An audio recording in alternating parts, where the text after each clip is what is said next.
Exposición del Salmo 41. Traducción, Miguel F. Lanero, O.S.A. Enrique Aguiarte Bendímez, OAR1. V.2. Hace ya tiempo que mi alma desea gozarse con vosotros en la palabra de Dios, y saludaros en él, que es nuestro auxilio y nuestra salvación. Oíd por mi medio lo que el Señor nos da, y alegraos conmigo de su palabra, de su verdad y de su amor. De él hemos recibido un salmo, muy de acuerdo con vuestro deseo, del cual os voy a hablar.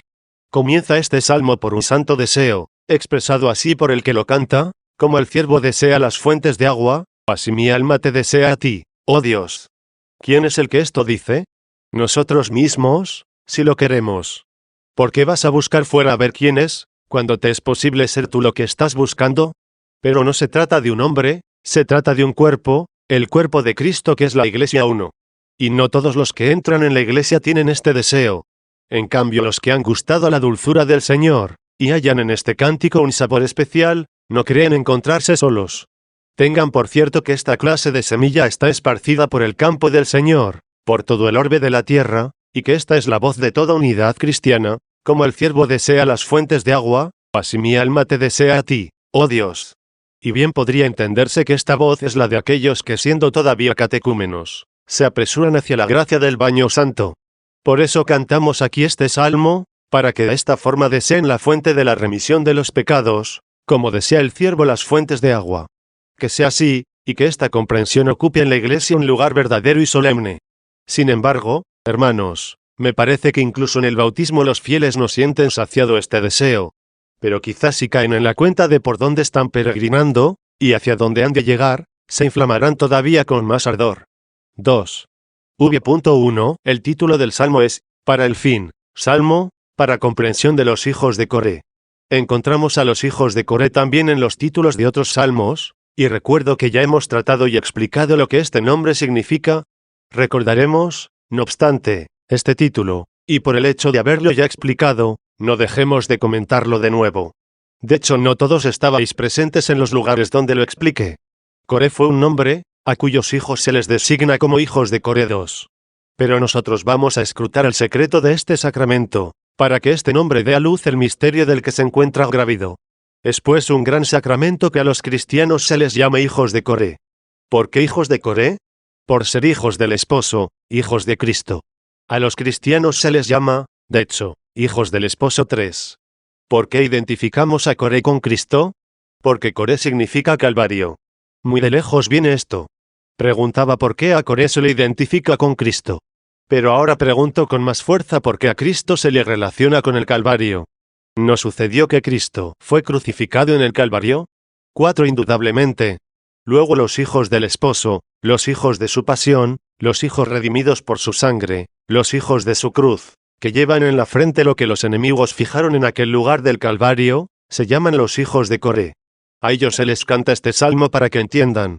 Activemos, pues, nuestro entendimiento, y si es que se nos canta a nosotros, tratemos de entenderlo. ¿Y qué es lo que debemos entender? ¿Qué pretende dar a entender el cántico de este salmo? Me atrevo a decir, lo invisible de Dios desde la creación del mundo, resulta comprensible a través de sus criaturas 5. Ánimo, hermanos, tratad de comprender mi anhelo, haceos partícipes conmigo de este mi deseo. Tengamos juntos este amor, juntos tengamos esta sed ardiente, corramos juntos a la fuente para comprender. Deseemos como el ciervo la fuente, pero no la fuente del bautismo, que los catecúmenos desean para alcanzar el perdón de sus pecados, sino como ya bautizados, deseemos la otra fuente de que habla la Escritura, porque en ti está la fuente de la vida. Sí, Él es la fuente, Él es la luz, porque tu luz nos hace ver la luz 6. Si es la fuente y es la luz, con toda razón es también entendimiento, puesto que sacia el alma ávida de saber. Y todo aquel que entiende, es iluminado por una cierta luz no material, no corporal, no exterior, sino interior.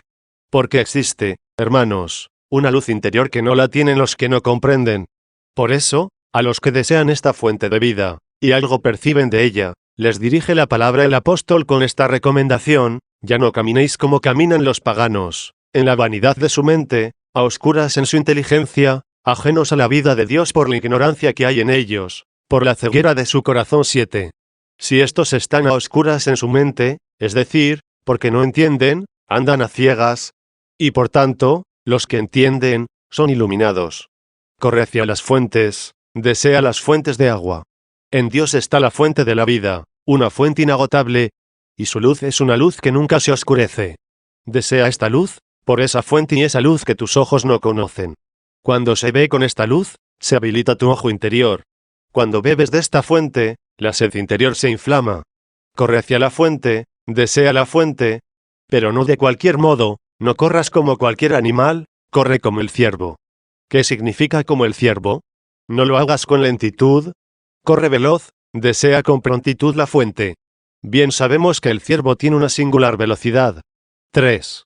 V.2, pero quizá la escritura no ha querido que nos fijemos solamente en este aspecto del ciervo, sino también en algún otro. Mira qué más cosas hay en el ciervo. A las serpientes las mata, y tras la muerte de las serpientes, arde en una mayor sed. Tras haber eliminado a las serpientes, corre más apasionadamente a las fuentes. Las serpientes son tus vicios. Elimina las serpientes del pecado, y desearás entonces con más intensidad las fuentes de la verdad. Tal vez la avaricia te susurra algo tenebroso, te susurra en contra de la palabra de Dios, en contra del mandato de Dios. Y puesto que se te dice, desprecia alguna cosa, no vayas a cometer pecado.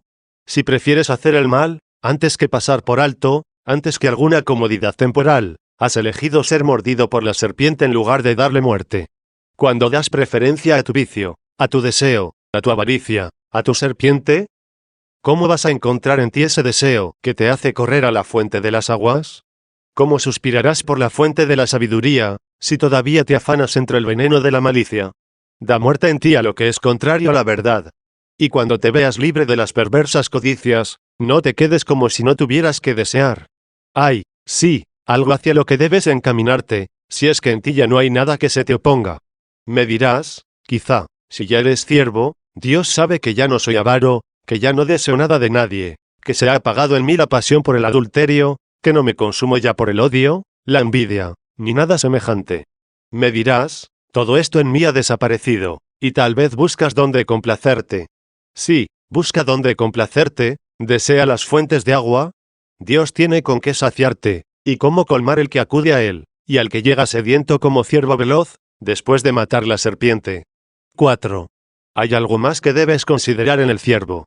Se cuenta de los ciervos, y algunos lo han visto, pues no se podría escribir esto de ellos si antes no lo hubiera comprobado alguien. Se cuenta, digo, que los ciervos cuando van en rebaño, o cuando se dirigen nadando a otras tierras, descansan sus cabezas poniéndolas unos sobre otros, de forma que uno va delante y le siguen los que van detrás, poniendo uno sobre el otro su cabeza, hasta terminar la recua.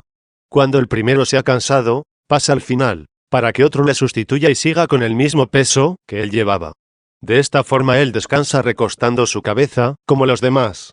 Llevando de este modo alternativamente la carga, ejecutan el recorrido sin separarse unos de otros.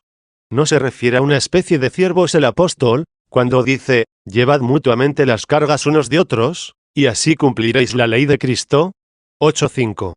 V.3. Un ciervo así, firme en la fe, que todavía no ve lo que cree, y con deseos de entender lo que ama, soporta a los adversarios que no son ciervos, con su mente oscurecida, que sufren tinieblas en su interior, cegados por la pasión de sus vicios, y que además insultan al creyente, echándole en cara que no les haga ver lo que cree. ¿Dónde está tu Dios? Oigamos cómo reacciona este ciervo contra estas palabras, para en lo posible hacerlo también nosotros.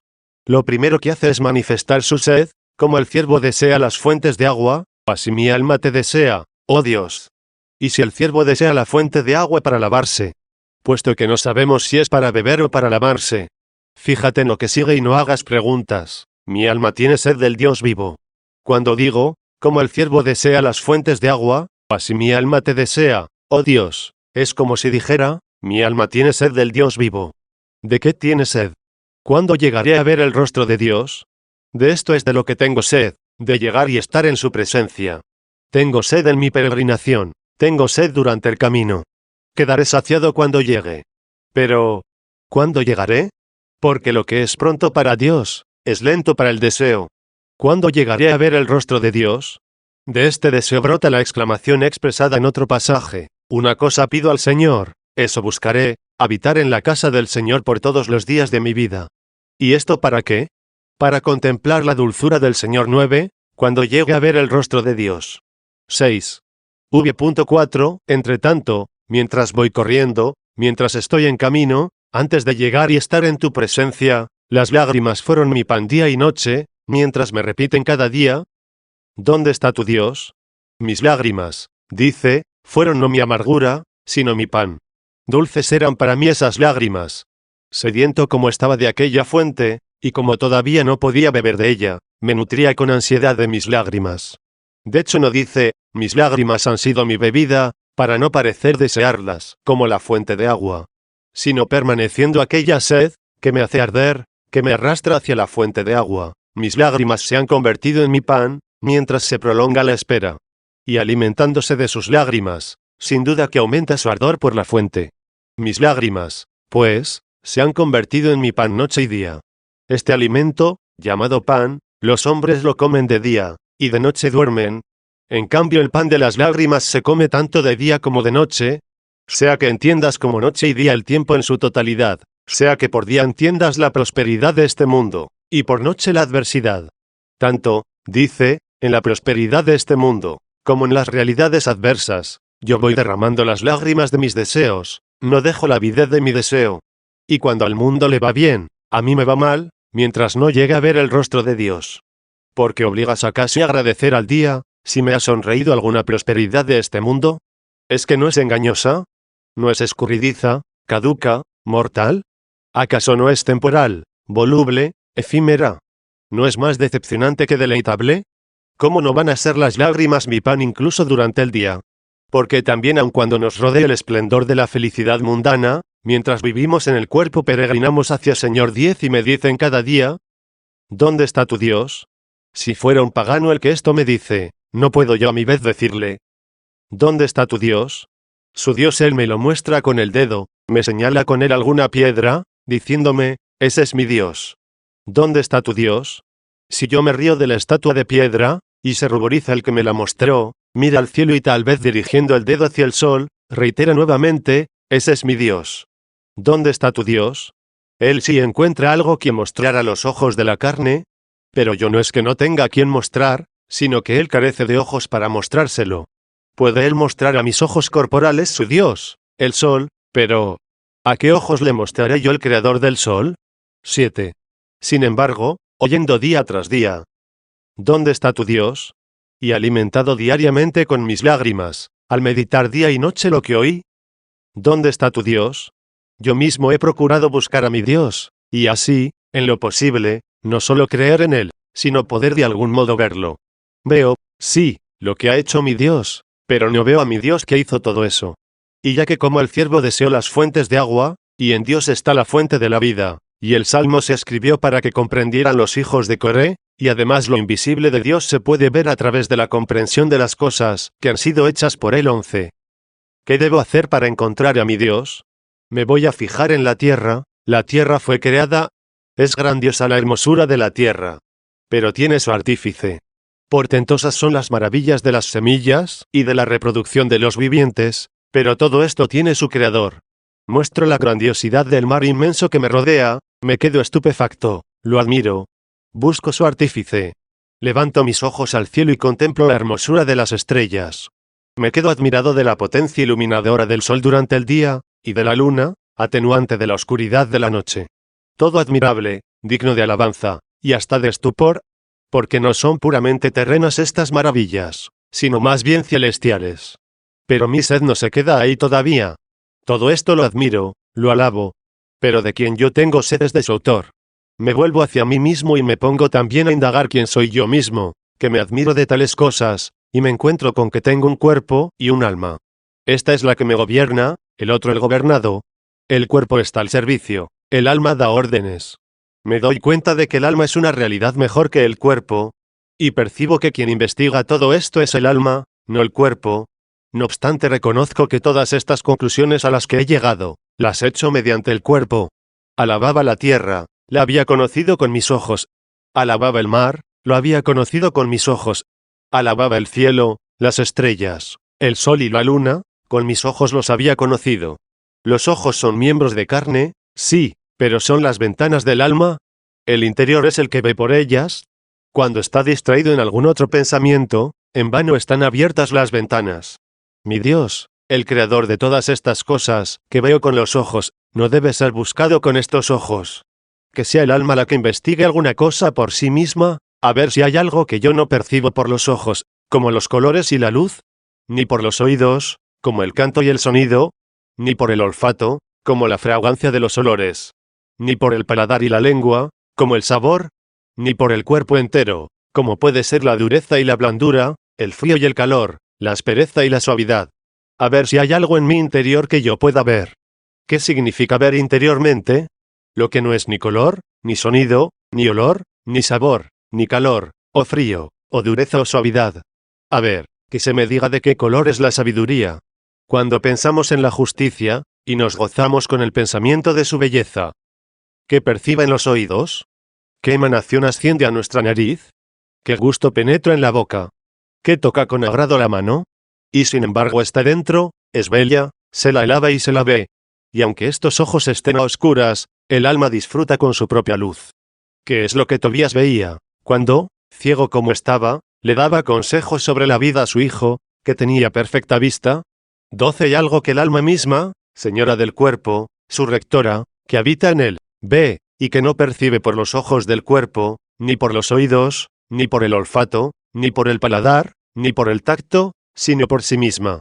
Y, por cierto, lo percibe mejor por sí misma que por medio de su siervo. Así es sin género de duda, se ve a sí misma por sí misma, el alma, para conocerse, se ve a sí misma. Y para verse, por supuesto que no pide ayuda a los ojos corporales. Al contrario, se abstrae de todos los sentidos corporales, como algo que alborote y distrae, y se concentra en sí misma para verse en sí y conocerse en sí misma. Pero, ¿acaso su Dios es algo parecido al alma? Cierto que a Dios no se le puede ver sino con el alma, pero no es posible verlo como se ve el alma. El alma busca algo de Dios, para que no le insulten los que le dicen: ¿dónde está tu Dios? Busca una verdad inmutable, una sustancia perfecta. Pero el alma no es así, decae y progresa, conoce e ignora, recuerda y se olvida. Ahora quiere esto y luego lo rechaza. Esta mutabilidad no se compagina con Dios. Si llego a decir que Dios es mudable, me insultarán los que dicen: ¿dónde está tu Dios? 8. V.5 Busco a mi Dios en las cosas visibles y corporales y no lo encuentro. Busco su sustancia en mí, como si fuese algo semejante a mí mismo, y tampoco lo encuentro. Me doy cuenta de que mi Dios es algo superior a mi alma. Luego, para ponerme en contacto con Él, he meditado en todo esto y he levantado mi alma sobre mí. ¿Cuándo mi alma llegará a tocar lo que busca superior a mi alma? Si mi alma no se eleva sobre sí misma, si permanece en sí misma, no se verá más que a ella, y al verse a sí misma, ciertamente no verá a su Dios. Que digan los que se burlan de mí: ¿dónde está tu Dios? Sí, que lo digan. Yo mientras no lo veo, mientras estoy a la espera, día y noche mis lágrimas son mi alimento. ¿Pueden ellos seguir diciendo todavía: ¿dónde está tu Dios? Yo busco a mi Dios en cada cuerpo, sea terrestre o celeste, y no lo encuentro. Busco su esencia en mi alma y no la encuentro. Me he detenido en la búsqueda de mi Dios, deseando ver lo invisible de mi Dios por medio de la comprensión de las cosas creadas. 13. He levantado mi alma sobre mí. Ya no me queda nada más que alcanzar, sino a mi Dios. Por encima de mi alma está la morada de mi Dios. Allí habita, desde allí me observa, desde allí me creó, desde allí me gobierna, desde allí mira por mí, desde allí me impulsa, desde allí me llama, desde allí me dirige, desde allí me guía, desde allí me conduce. 9. El que tiene su casa sublime en lo secreto, tiene también en la tierra una tienda. Esa su tienda en la tierra, es decir, su iglesia, está todavía como peregrina. Pero es aquí donde hay que buscarlo, porque en esa tienda se encuentra el camino por el que se llega a la casa. Por eso, cuando elevaba mi alma sobre mí, para lograr encontrar a mi Dios. ¿Por qué lo hice? Porque voy a entrar en la tienda. Así es, ya que fuera de esa tienda me equivocaré si busco a mi Dios. Porque voy a entrar en la tienda admirable hasta la casa de Dios. Entraré, sí, en el lugar de la tienda, tienda admirable, hasta la casa de Dios. Hay muchas cosas que me causan admiración en la tienda. Fijaos cuántas cosas admiro en ella, puesto que la morada de Dios en la tierra son los hombres fieles, lo que admiro en ellos es la obediencia de sus componentes, puesto que no reina en ellos el pecado, obedeciendo a sus deseos, ni prestan sus miembros al pecado como armas de maldad, sino que los entregan al Dios vivo para el bien obrar. Admiro también los miembros del cuerpo, porque militan al servicio del alma, que sirve a Dios. 14. Veo también cómo el alma misma obedece a Dios, ordenando las obras de sus actos, frenando sus pasiones, eliminando la ignorancia, disponiéndose a soportar cualesquiera molestias e incomodidades, y consagrándose a la justicia y la caridad con los demás. Admiro también estas virtudes en el alma, pero todavía voy caminando por la tienda. Paso todas estas realidades. Y aunque la tienda sea admirable, me quedo asombrado cuando llego a la casa de Dios. De ella habla en otro salmo, habiéndose propuesto una dura y difícil cuestión, de por qué en esta tierra normalmente les va bien a los malos y mal a los buenos. Dice así: me propuse yo entenderlo, pero me resulta muy laborioso, hasta que entre en el santuario de Dios y entienda las cosas últimas. 15. Porque ahí, en el santuario de Dios, en la casa de Dios, está la fuente de la inteligencia. Fue ahí donde el salmista comprendió las cosas últimas, y solucionó la duda sobre la felicidad de los malvados, y el sufrimiento de los justos. ¿Cómo lo resolvió? Porque a los malos, al consentírseles su continuación en esta tierra, les esperan las penas eternas. En cambio a los buenos, mientras aquí sufren, se ejercitan para recibir la herencia, que no tiene fin. Y esto el salmista lo pudo conocer en el santuario de Dios, lo conoció hasta el final. Subiendo a la tienda, llegó hasta la casa de Dios.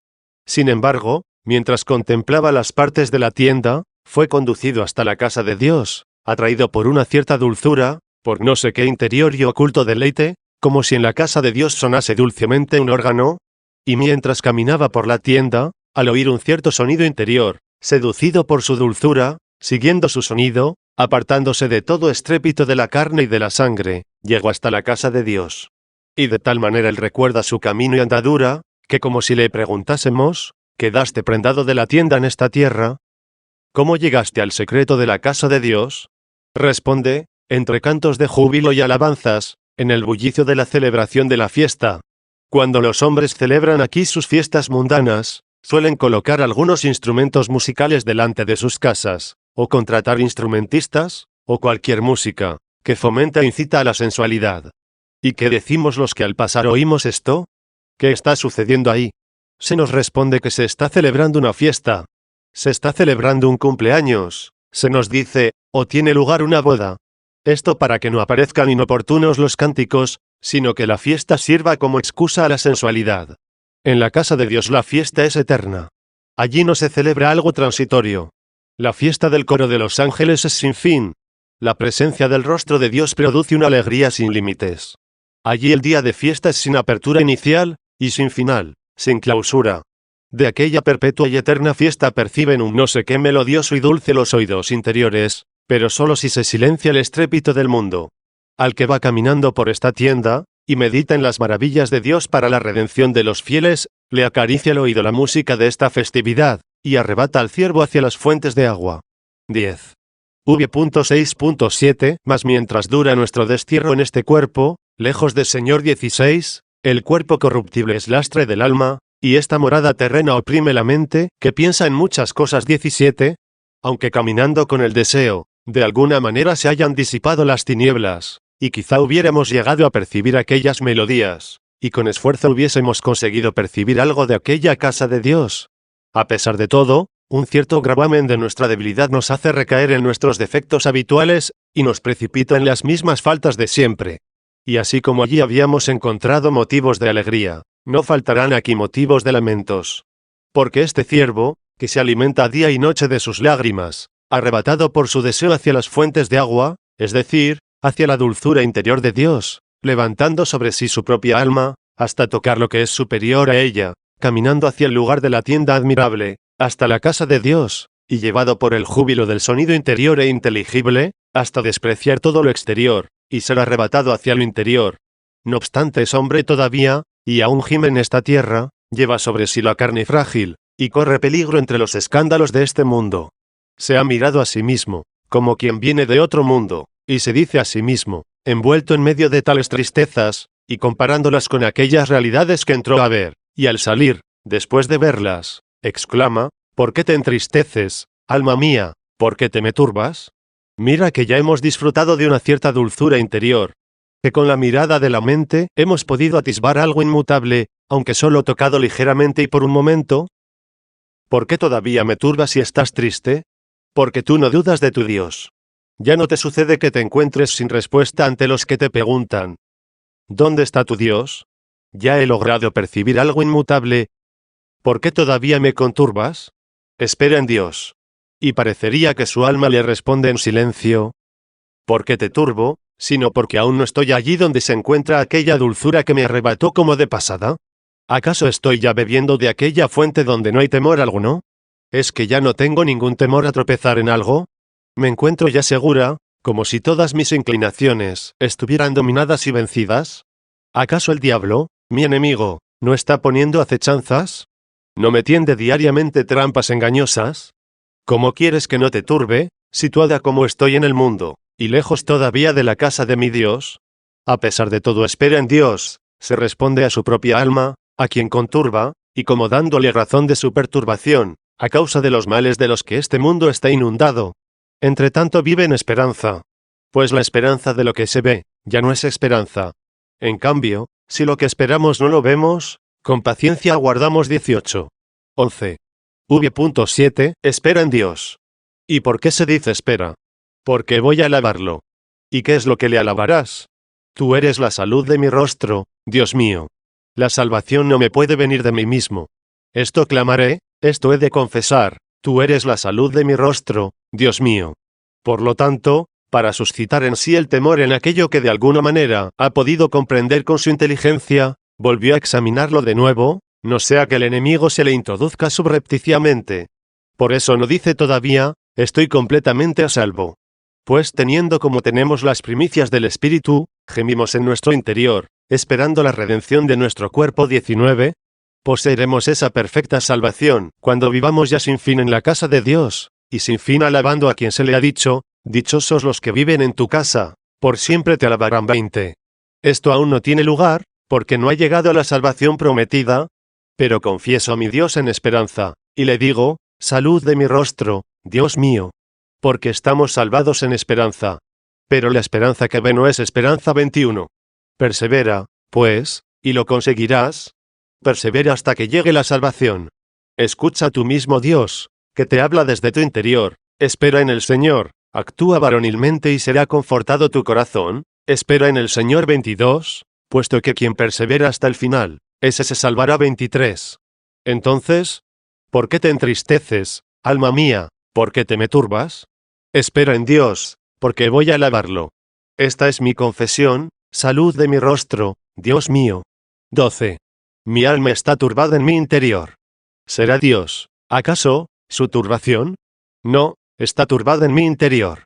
El inmutable le daba fortaleza, y donde se perturbaba era en lo mudable. Sé que la justicia de Dios permanece. Lo que no sé si permanece es la mía. El apóstol nos causa temor cuando dice: el que crea estar en pie, tenga cuidado no caiga. 24. Luego, al no tener yo seguridad de mí mismo, tampoco tengo confianza en mí, mi alma está turbada en mi interior. ¿Quieres que deje de estar turbada? Que no descanse en ti mismo. Di a ti: Señor, levanto mi alma. 25. Escucha esto mismo con más claridad. No esperes nada de ti, sino de tu Dios. Porque si tu esperanza se apoya en ti, tu alma se turbará en ti, porque aún no encuentra cómo apoyarse en ti. Por tanto, ya que mi alma está turbada en mí, ¿qué es lo que falta, sino la humildad, para que el alma no presuma de sí misma? ¿Qué le falta, sino tenerse por la última, humillarse, para merecer ser exaltada? Que no se atribuya nada, para que el Señor le dé lo que conviene. Por lo tanto, dado que mi alma se turba por mí, y esta perturbación le origina la soberbia, por eso te recuerdo, Señor, desde la tierra del Jordán, y el Hermón, y el monte pequeño. ¿Desde dónde te he recordado? Desde el monte pequeño y la tierra del Jordán. Quizá desde el bautismo, donde se da el perdón de los pecados. De hecho, nadie se apresura hacia el perdón de los pecados, sino el que está disgustado de sí mismo. Nadie corre hacia el perdón de los pecados, sino el que se confiesa pecador. Y nadie se confiesa pecador, sino humillándose a sí mismo ante Dios. Así que desde la tierra del Jordán te he recordado, y desde el monte pequeño. No desde el gran monte, para que tú al monte pequeño lo conviertas en grande, ya que el que se ensalza será humillado, y el que se humilla será engrandecido. 26. Si quieres, incluso, buscar el significado de los nombres, Jordán significa descenso de ellos. Así que desciende para seas levantado, no pretendas erguirte, no vayas a ser aplastado, y del Hermón, el monte pequeño. Hermón significa condena. Condénate, disgústate a ti mismo. Desagradarás a Dios si te complaces a ti mismo. Por tanto, ya que Dios nos lo da todo, por ser el bueno, no porque nosotros nos lo merezcamos, por ser el misericordioso, no porque hayamos nosotros merecido algo, desde la tierra del Jordán y el Hermón y recordado a Dios. Y al recordarlo humildemente, merecerá gozarlo exaltado, porque el que se gloría en el Señor, no se exalta a sí mismo. 13. V.8. Un abismo llama a otro abismo con la voz de tus cascadas. Quizá podré llevar a término el salmo ayudado por vuestro interés, ya que advierto vuestro fervor. En realidad no me preocupa demasiado vuestro cansancio por estarme escuchando, puesto que veis en mí que os hablo como estoy sudando con el mismo cansancio. Al ver mi esfuerzo, sin duda que ya estáis colaborando, porque no trabajo para mí, sino para vosotros. Así que escuchad, ya que os veo como lo estáis deseando. Un abismo llama a otro abismo con la voz de tus cascadas, se lo dice a Dios el que se acordó de Dios desde la tierra del Jordán y el Hermón. Admirándose de esto, dijo, un abismo llama a otro abismo con la voz de tus cascadas. ¿De qué abismo se trata, y a qué abismo llama? Cierto que esta comprensión es un abismo. Sí, un abismo es una profundidad impenetrable, incomprensible, y a lo que más nos referimos es a la inmensidad de las aguas. En ellas hay altura y profundidad, una profundidad en la que no se puede llegar hasta el fondo. De ahí que en cierto lugar está escrito, tus juicios son un abismo inmenso. 27. Con esto quiere la Escritura destacar que los juicios de Dios son incomprensibles. ¿Cuál es el abismo que llama a otro abismo? Si la profundidad es un abismo, ¿no tendremos el corazón del hombre por un abismo? ¿Qué hay más profundo que este abismo? Pueden hablar los hombres, se les puede ver en el accionar de sus miembros, oírlos en sus discursos. Pero, ¿quién penetra su pensamiento? ¿Quién llega a ver su corazón? Todo lo que en su interior planea, aquello de lo que es capaz en su intimidad, lo que obra por dentro, lo que decide en su interior, lo que íntimamente quiere y no quiere. ¿Quién logrará conocerlo? Creo, no sin razón, que podemos juzgar al hombre como un abismo, según se dice en aquella cita, se acerca el hombre al corazón profundo, y Dios será exaltado. 28. Sí, pues, el hombre es un abismo. ¿Cómo es que el abismo invoca al abismo? ¿El hombre invoca al hombre? ¿Lo invoca del mismo modo que Dios es invocado? No. Lo que pasa es que por invocar entendemos llamar hacia sí. Por ejemplo, se dice de alguien que invoca la muerte. Es decir, vive de tal manera que está llamando a la muerte. Porque no hay nadie que estando en oración invoque la muerte. En cambio los hombres, con su mala vida están llamando a la muerte. Un abismo llama a otro abismo, el hombre al hombre. Así se aprende la sabiduría, así se inicia uno en la fe, cuando un abismo llama a otro abismo. Al abismo llaman los santos predicadores de la palabra de Dios. ¿No son ellos también un abismo? Para que te des cuenta de que también ellos son un abismo, dice el apóstol, no me importa ser juzgado por vosotros o por un tribunal humano. Escuchad esto, para ver hasta qué punto es todavía un abismo. ¿Es que ni yo mismo me juzgo? 29. ¿Os parece que puede ser tanta la profundidad del hombre, que se le oculte al mismo hombre en que está? ¿Qué profunda debilidad se ocultaba en Pedro, cuando ignoraba en su intimidad lo que iba a hacer, y estaba prometiendo con temeridad que iba a morir con el Señor o por el Señor? 30. ¿Qué abismo era? Y sin embargo ese abismo era patente a los ojos de Dios. De hecho Cristo le estaba anunciando lo que él mismo ignoraba en su interior. Luego todo hombre, aunque sea santo, justo, aún avanzado en muchos aspectos, es un abismo, y llama al abismo cuando anuncia a otro hombre algo referente a la fe, o alguna verdad referente a la vida eterna. Pero entonces el abismo es útil al abismo invocado, cuando se hace con la voz de tus cascadas. Un abismo llama a otro abismo, un hombre conquista a otro hombre, pero no por su propia voz, sino con la voz de tus cascadas. 14. Mirad otra interpretación, un abismo llama a otro abismo con la voz de tus cascadas. Yo, que me estremezco, cuando se turba mi alma en mi interior, tengo un gran miedo a tus juicios. Tus juicios, en efecto, son un abismo profundo. 31, y un abismo llama a otro abismo. Pues en esta carne mortal, llena de fatigas, pecadora, colmada de molestias y escándalos, sometida a la concupiscencia, hay una cierta condenación en tu sentencia, porque al pecador le dijiste, morirás de muerte, y también, comerás el pan con el sudor de tu rostro. 32. He ahí el primer abismo de tu juicio. Y si los hombres en esta vida viven mal, un abismo llama a otro abismo cedilla, ya que pasan de castigo en castigo, de unas tinieblas a otras, de una cima a otra cima, de suplicio en suplicio, en fin, del ardor de las pasiones a las llamas del infierno. Así que fue esto lo que aquel hombre temió cuando dice, mi alma está turbada en mi interior. Por eso te recuerdo, Señor, desde la tierra del Jordán, y del Hermón. Necesito ser humilde. Me han causado terror tus juicios, estoy muy atemorizado de tus sentencias. Por eso mi alma está turbada en mi interior. ¿Y qué juicios tuyos son los que yo temo? Son de poca importancia estos tus juicios. No, son importantes, son rígidos, son dolorosos. Pero, ojalá fueran solo ellos. Un abismo llama a otro abismo con la voz de tus cascadas. Porque tú amenazas, tú dices que después de estos agobios aún resta otra condenación. Con la voz de tus cascadas un abismo llama a otro abismo. ¿A dónde escaparé de tu mirada? ¿A dónde iré lejos de tu aliento? 33. Si es que un abismo llama a otro abismo, y después de estos sufrimientos se temen otros más graves. 15. Tus aguas encrespadas y tu oleaje se han echado sobre mí. Las olas en lo que ya experimento, las aguas encrespadas en tus amenazas. Todos mis sufrimientos son tus oleajes. Toda amenaza tuya son tus aguas encrespadas. En el oleaje llama a este abismo, en las aguas encrespadas invoca al otro abismo. En aquello que me toca sufrir, están tus olas. Y en tus amenazas más graves, todas tus aguas encrespadas han pasado sobre mí. El que amenaza no oprime, sino que da largas. Pero ya que tú liberas, hablé así a mi alma, espera en Dios, que lo alabaré. Salud de mi rostro, Dios mío. Porque cuanto más frecuentes son las calamidades, más dulce será tu misericordia. 16. V.9. Por eso continúa. De día el Señor concede su misericordia, y de noche la dará a conocer. A nadie deja de escuchar en la tribulación. Poned atención cuando os va bien, escuchad cuando todo marcha bien. Y cuando estáis tranquilos, aprended la sabiduría, acoged la palabra de Dios como el alimento. Cuando alguien pasa por momentos dolorosos, debe aprovecharle lo que oyó en la tranquilidad. Porque en la prosperidad el Señor te dispensa su misericordia, si es que le sirves con fidelidad, porque de la tribulación Él te libera. Pero esta misericordia que te dispensó durante el día, no te la dará a conocer sino durante la noche. Cuando llegue el sufrimiento, entonces no te faltará el auxilio. Te va mostrando así, cómo fue verdad lo que dispensó durante el día.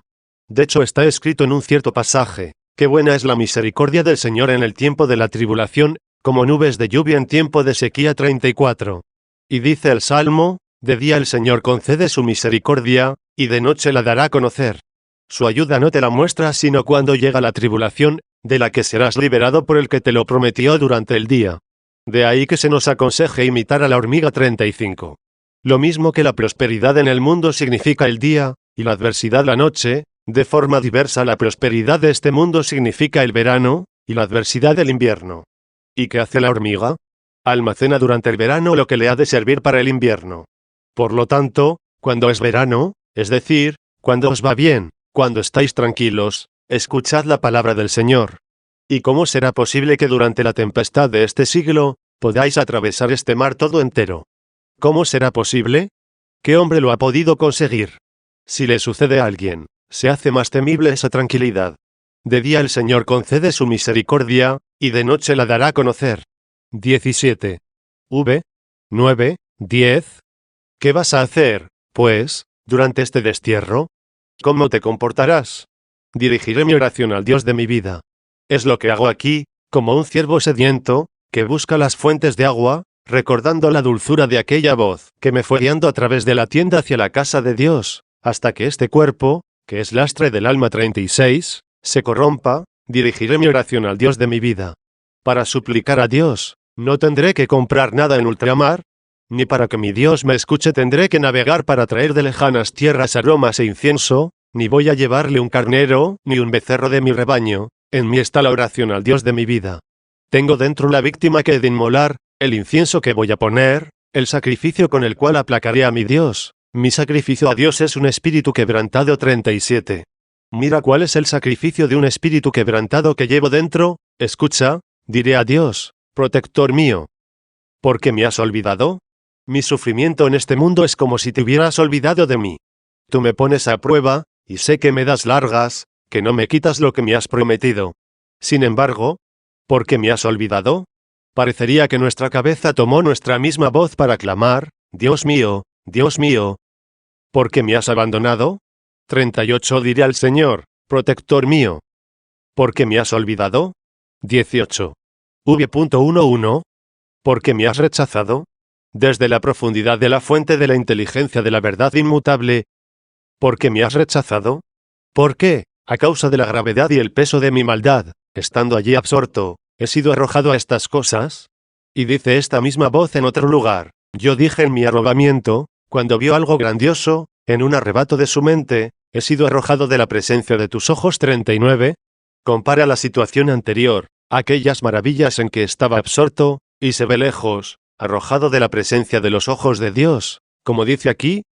Porque me has rechazado, porque voy andando entristecido, mientras me acosa el enemigo, mientras quebranta mis huesos el diablo tentador, multiplicando sus tropiezos por todas partes, enfriando con su abundancia la caridad de muchos. 40 Cuando vemos a los fuertes de la Iglesia ceder muchas veces a los escándalos. ¿No dice el cuerpo de Cristo, el enemigo está quebrantando mis huesos? Porque los huesos son los fuertes, y a veces los mismos fuertes ceden a las tentaciones. Cuando un miembro del cuerpo de Cristo considera estas cosas, no exclama con la voz del cuerpo de Cristo, porque me has rechazado, porque voy andando entristecido, mientras me acosa el enemigo, mientras quebranta mis huesos. No solo mis carnes, sino también mis huesos, para que veas que aquellos que teníamos de algún modo por fuertes, también caen en las tentaciones. Así los otros, los débiles perderán la esperanza, viendo cómo sucumben los fuertes. ¿Cuántos peligros hay aquí, hermanos? 19.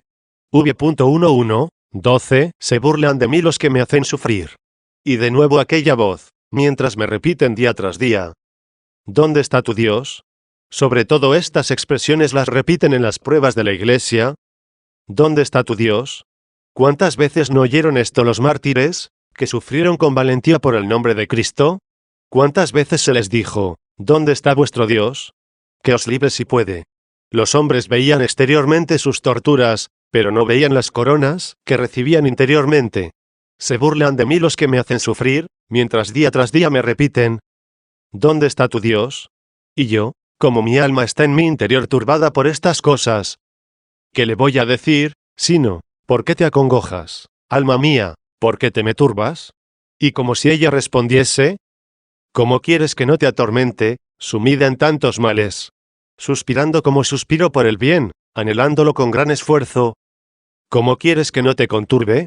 Espera en Dios, que todavía volveré a alabarlo. Repite la misma confesión, vuelve a confirmar su esperanza. Salud de mi rostro, Dios mío.